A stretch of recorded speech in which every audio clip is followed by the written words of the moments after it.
Баршаңызға қайырлы күн, каналыма қош келдіңіздер. Бүгін сіздермен дәрменге бай, өте пайдалы, құрамы 3 ақ заттан тұратын қызылша салатын дайындайтын боламыз. Бізге қажет заттар: алма жуып аршып аламыз, және де жаңғақ бір жуып аласыздар, және де піскен қызылша осылай аршып дайындап қойдым. Турау жағын қалауыңызша өзгертсеңіз болады. Мен бүгін көбіктап турап шықтым, және де алманың қабығын аршу міндетті емес. Менде кішкентай балдар болғандықтан қабығын аршыдым. Қабығымен де турай беруге болады. Алмаларымыздың барлығын осылай турап алатын боламыз. Енді кезекте қызылша. Қызылшаны да қалауыңызша көбіктап немесе ұзыншалап турасаңыз болады, немесе теркадан да өткізе беруге болады. Ол жағы енді қалауыңызша. Барлық қызылшамызды осылай турап аламыз. Енді кезекте жаңғақ.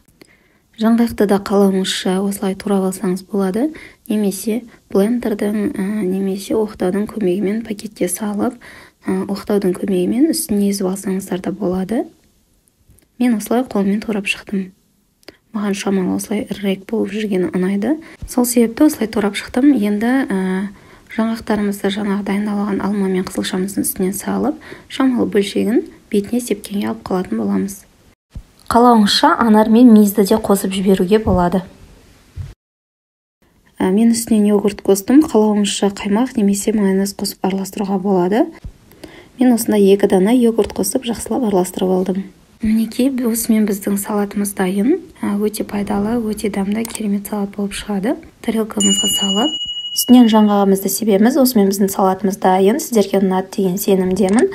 Каналға тіркеліп, лайк басып, комментарий қалдырып кетуді ұмытпаңыздар. Және де менің каналымнан басқа да қызықты рецептерді таба аласыздар. Сіздермен болған арайлым. Баршаңызға рахмет.